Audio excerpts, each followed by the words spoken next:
Hi, guys, and welcome back to another episode of Women in Math and STEM, where our mission is to reach out to as many professionals, aspiring professionals, students, whatever you name it. We try to reach out to them, who essentially support the initiative of bringing more women and young girls into the STEM field.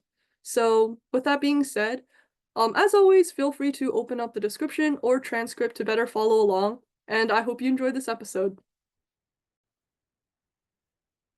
Hello, and thank you so much for coming to this call and talking with me. Just to sort of start off, could you briefly introduce yourself as well as sort of walk us through your journey to get you where you are today? Yeah, definitely. Thank you for having me. Yeah, my name's Rohan Dalal, and I'm a freshman at Georgia Tech.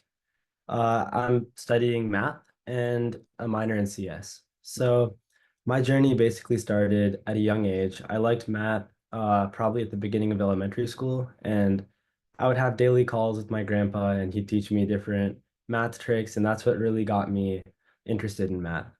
I would say like starting in high school, I was set on math. I knew that's what I wanted to do, but I really wasn't sure what exactly I wanted to do with it or if I wanted to, I guess, branch out into other fields.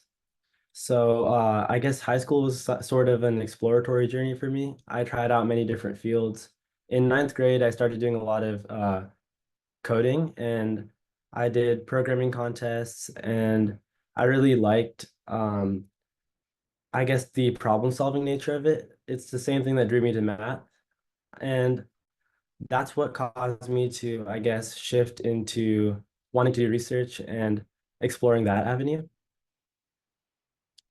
And then I also did a few enrichment programs in high school. I did something called Emory Math Circle, where I learned some math topics every week at a local university. And then in the summer after my 10th grade, I attended SUMAC, or a Stanford University Math Camp.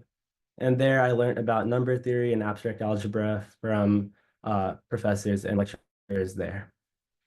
And then I guess later in my high school, I started doing computational biology research. Something that fascinated me is how I could use math and AI to predict disease outcomes. And then since then, I've continued more of the same. I love learning more about math, and even at Georgia Tech, I'm continuing some of my machine learning research. I was just curious, like I think you mentioned that both math and CS have sort of like this problem-solving nature. I was wondering if like what was the inspiration behind like pursuing like research in computational biology? Yeah, actually, there was a CS club at my school called Hat Club, and they'd invite various speakers in the CS industry. It could be parents of students there or other industry professionals. And one talk really caught my attention where they were talking about using basically genetic data and predicting, kind of first classifying the data and learning more about it just from just pure numbers. And then they could kind of predict cancer risk from that. And I found that super interesting. So I went and spoke to the lecturer afterwards and I expressed my interest and I started doing research with him soon after. I think you also mentioned that you did a lot of math like outside of school, like Emory Math Circle as well as SUMAC. I was wondering like why exactly you pursued opportunities outside of school and what it sort of offered you like in terms of experience. Yeah, so as I was saying at the beginning of high school, I knew I loved math, but not exactly what aspects of math. So I was trying everything out. I did do stuff in school, like I did the math club in school, I did the AMC, AME contests, and I did a lot of volunteering for my school. But what made me want to do Emory Math Circle and CMAC was that it was like a higher challenge than what was offered at the school level or community level. And then I was just curious, based on like your experience in math so far, what have been some of your most favorite courses or areas of interest and like why?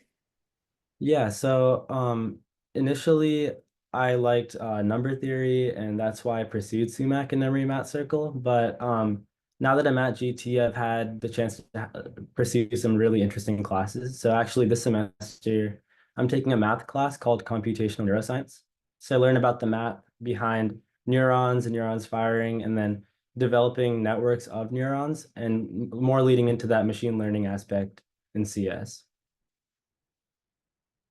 And then I was just curious, I don't know how long you've been at GT for and like how many classes you've taken, but I was wondering like what the math experience is like in high school versus like in college and sort of how you transition between the two.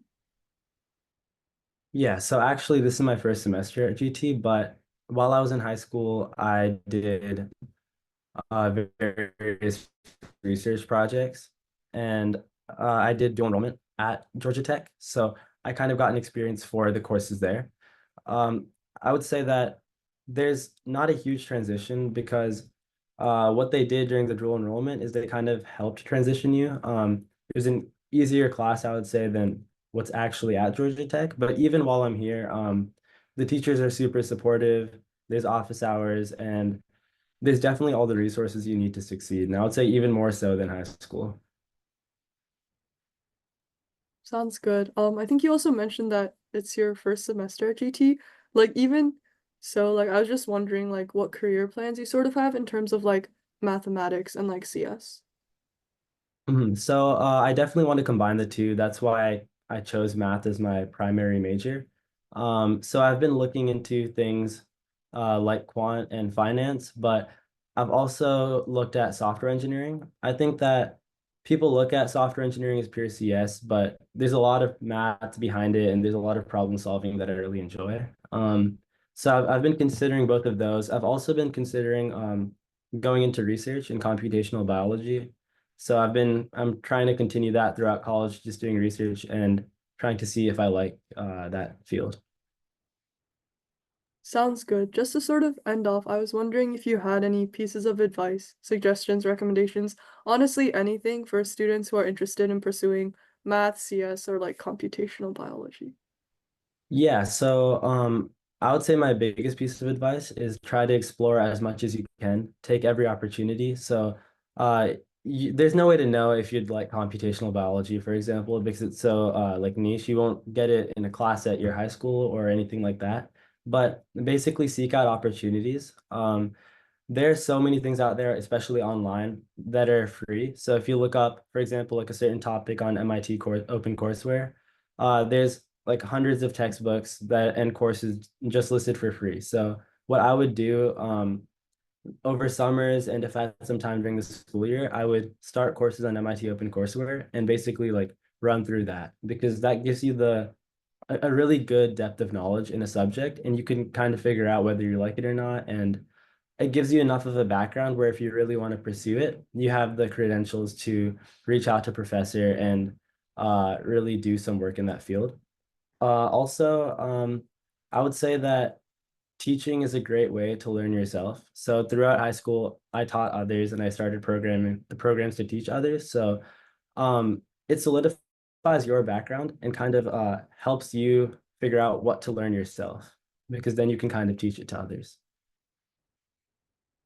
Sounds good. I was also curious, since you mentioned that you taught others, um, what sort of like do you do when you encounter like a difficult problem that you don't really know how to solve? Or like one of your students encounters a difficult problem? I was just wondering like the thought process behind like continuing to go and like not give up.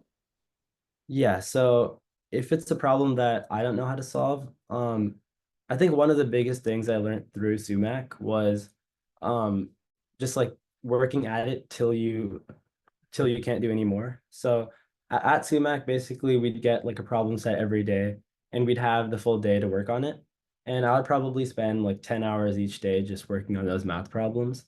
And some would take me hours, but I think the key was like you'd have that breakthrough after a few hours that you wouldn't have had if you quit early on. And that's kind of what draws me to math. The like uh it's really fun kind of like making these discoveries about things. And if you give up really quick, you won't reach that stage.